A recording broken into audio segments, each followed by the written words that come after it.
Marwari media आप देख रहे हैं। आज है 6 मई 2026 बुधवार का दिन, हिंदू तिथि ज्येष्ठ माह की चतुर्थी और पंचमी। नजर डालेंगे आज की बड़ी खबरों पर। शुरुआत करेंगे देश की बड़ी खबर के साथ। बड़ी खबर पश्चिमी बंगाल, असम, तमिलनाडु, केरल और पुडुचेरी में हुए विधानसभा चुनाव के नतीजे सोमवार को आ चुके हैं। बंगाल के इतिहास में पहली बार भाजपा की सरकार बनने जा रही है। बीजेपी प्रदेश अध्यक्ष समीक भट्टाचार्य के मुताबिक नई सरकार का शपथ ग्रहण 9 मई को होगा। इसी दिन रविंद्रनाथ टैगोर की 165वीं जयंती भी है। हालांकि शपथ ग्रहण में कौन कौन आएगा, सीएम कौन होगा, इसका अभी खुलासा नहीं हो सका है। बड़ी खबर यह भी देखिए, पश्चिमी बंगाल की मुख्यमंत्री ममता बनर्जी ने मंगलवार को कोलकाता में प्रेस कॉन्फ्रेंस के दौरान कहा कि मैं सीएम पद से इस्तीफा नहीं दूंगी। हम जनादेश से नहीं, साजिश से हारे हैं, इसीलिए इस्तीफा देने राजभवन नहीं जाऊंगी। यानी कि ममता ने इस्तीफा देने से इनकार कर दिया है। ममता ने आगे कहा है कि चुनाव आयोग असली विलेन है। उसने भाजपा के साथ मिलकर 100 सीटें लूटी है।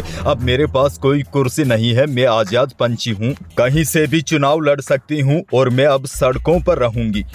बहरहाल आगे बढ़ जाते हैं। राजस्थान से बड़ी खबर, सीएम भजनलाल शर्मा का पश्चिमी बंगाल विधानसभा चुनाव में 100% स्ट्राइक रेट रहा। उन्होंने जिन 6 सीटों पर सभाएं और रोड शो किए, उन सभी पर बीजेपी को जीत मिली है। इस जीत में प्रवासी राजस्थानियों ने भी अहम भूमिका निभाई है। वैसे आपको बता दूं, सीएम भजनलाल शर्मा ने सिलीगुड़ी, भवानीपुर, बाली, हावड़ा, बारानगर, बैरकपुर सीटों पर सभाएं और प्रचार किया था। सीएम भजनलाल शर्मा ने केरल बीजेपी प्रदेशाध्यक्ष राजीव चंद्रशेखर के नामांकन में पहुंचे थे और वहां उनके लिए प्रचार किया था। बंगाल में बीजेपी की जीत की रणनीति को धरातल पर उतारने के लिए राजस्थान के नेताओं को भी बड़ी जिम्मेदारी दी गई थी। चुनाव प्रभारी और केंद्रीय मंत्री भूपेंद्र यादव, सुनील बंसल, पूर्व नेता प्रतिपक्ष राजेंद्र राठौड़ और पूर्व केंद्रीय मंत्री कैलाश चौधरी और 6 विधायकों सहित करीब 50 नेताओं ने बंगाल चुनाव में काम किया था। आगे बढ़ेंगे। एक और बड़ी और काम की खबर, कालीबाई भील मेघावी छात्र एवं देव नारायण छात्र स्कूटी वितरण योजना में लंबे समय से आ रही व्यवहारिक दिक्कतों को देखते हुए राज्य सरकार ने बड़ा बदलाव किया है। अब स्कूटी वितरण के स्थान पर पात्र छात्राओं को स्कूटी के लिए अनुमोदित 70,000 रुपए सीधे उनके बैंक खातों में प्रत्यक्ष लाभ अंतरण यानी कि डीबीटी के माध्यम से भेजे जाएंगे। इस निर्णय से वितरण प्रक्रिया तेज होगी और कॉलेजों पर अतिरिक्त प्रशासनिक बोझ भी कम होगा। वर्ष 2024 और 25 की स्थायी वरीयता सूची में चयनित 25,977 छात्राओं की पात्रता की सख्त जांच के बाद डीबीटी के जरिए आवेदन स्वीकृत करने के निर्देश दिए हैं। यानी कि अब छात्राओं को स्कूटी नहीं बल्कि 70,000 रुपए मिलेंगे। छात्राओं को आवेदन में बैंक खाता, IFSC कोड और मोबाइल नंबर सहित सभी आवश्यक वितरण अपडेट करने होंगे।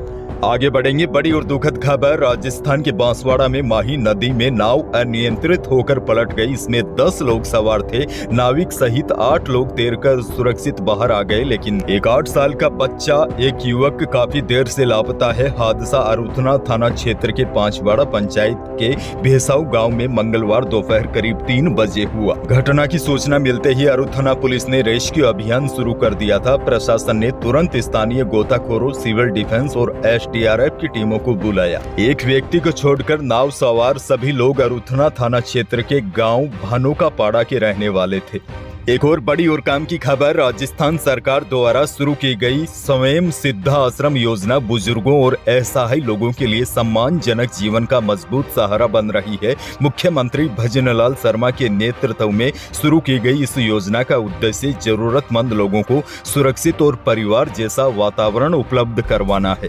अब इस योजना का विस्तार 10 नए जिलों तक किया गया है। वर्तमान में प्रदेश के 17 जिलों में समय सेवी संस्थाओं के माध्यम से समय सिद्धा आश्रम संचालित हो रहे हैं। इन आश्रमों में रहने वाले बुजुर्गों को आवास, भोजन, कपड़े, चिकित्सा सुविधा और मनोरंजन जैसी आवश्यक सुविधाएं दी जा रही है। योजना के तहत पुरुषों के लिए 58 वर्ष और महिलाओं के लिए 55 वर्ष आयु निर्धारित की गई है। इसके अलावा निराश्रित और परिवारों से प्रताड़ित लोग भी पात्र है। योजना के तहत प्रति व्यक्ति 3250 रुपए प्रति माह मेस भत्ता भी दिया जाता है। और बड़ी जानकारी आपको दे दूं, वर्तमान में 483 से अधिक बुजुर्ग और असहाय नागरिक इस योजना का लाभ ले रहे हैं। राज्य सरकार का कहना है कि यह योजना सामाजिक सुरक्षा और मानवीय संवेदनाओं को मजबूत करने की दिशा में अहम कदम है।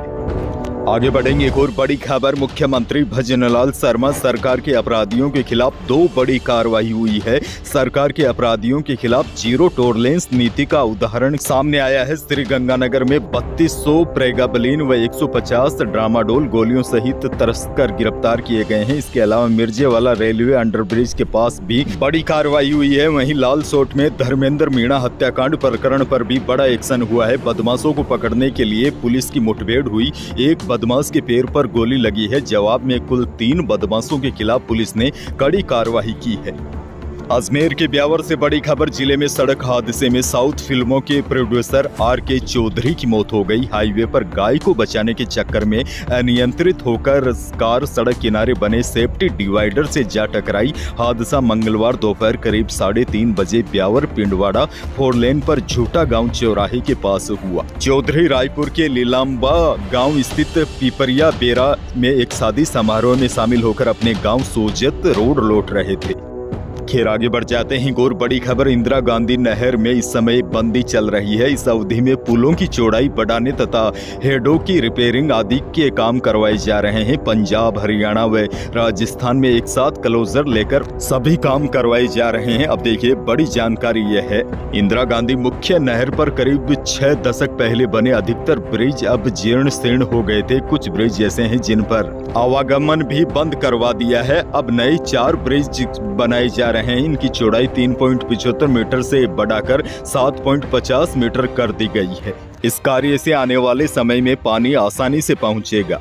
एक और बड़ी खबर। अंतर्राष्ट्रीय बाजार की नरमी के असर से जयपुर सराफा बाजार में इसका असर दिखाई दिया। मंगलवार को चांदी 4000 रुपए सस्ती होकर 2,47,000 रुपए प्रति किलो पर आ गई। 24 कैरेट यानी कि शुद्ध सोना भी 1000 रुपए टूटकर 1,51,500 रुपए प्रति 10 ग्राम रहा। 22 कैरेट यानी कि जेवराती सोना भी 900 रुपए सस्ता होकर 1,41,700 रुपए प्रति 10 ग्राम रहा। अनाज मंडियों के भाव की बात की जाए तो बीकानेर के अनाज मंडी में सरसों का भाव रहा 6000 से लेकर अधिकतम 6650 रुपए। पीली सरसों बिकी अधिकतम 7500 रुपए। गवार के भाव में तेजी रही। गवार बिका अधिकतम 5500 रुपए। इसबगोल का भाव रहा अधिकतम 13,500 रुपए और जीरा बिका अधिकतम 18,800 रुपए। जोधपुर अनाज मंडी में जीरे का भाव रहा 17,000 से अधिकतम 19,500 रुपए। इसबगोल बिकी न्यूनतम 10,000 अधिकतम 14,500 रुपए और जोधपुर में सौंफ का भाव रहा अधिकतम 12,000 रुपए। गवार बिका अधिकतम 5400 रुपए और सरसों का भाव रहा अधिकतम 6400 रुपए प्रति क्विंटल। मौसम को लेकर बड़ी जानकारी आपको दे दूं। राजस्थान में मंगलवार को भी कई जिलों में मौसम अचानक पलट गया। कोटा, उदयपुर, बालोतरा, जालोर, पाली में बारिश हुई। बालोतरा में ओले भी गिरे। आंधी, बारिश और ओलों की वजह से पारा एक दिन में 8 डिग्री तक गिर गया है। और अब देखिए मौसम विभाग से सबसे बड़ी जानकारी यह है। मौसम विज्ञान केंद्र जयपुर ने आज 6 मई को भी राज्य के 11 जिलों में बारिश और आंधी तूफान का येलो अलर्ट जारी किया है। वैसे आपको बता दूं बीते 24 घंटों में 15 से ज्यादा जिलों में बारिश हुई है। हालांकि कई जिले गर्मी से भी बेहाल रहे। अब देखिए आज हनुमानगढ़, चूरू, झुंझुनू, सीकर, नागौर, जयपुर, अलवर, भरतपुर, धौलपुर, दौसा और करौली, यहाँ दोपहर के बाद कुछ स्थानों पर आंधी बारिश का दौर देखा जा सकता है। अंत में एक और बड़ी और चिंताजनक जानकारी आपको दे दूं। मिडिल ईस्ट में एक बार फिर तनाव बढ़ता जा रहा है। अमेरिका और ईरान के बीच हालात एक बार फिर बिगड़ते दिखाई दे रहे हैं। अमेरिकी वायुसेना का एक KC-135 स्ट्रो टैंकर विमान कतर के ऊपर से इमरजेंसी सिग्नल देने के बाद लापता हो गया।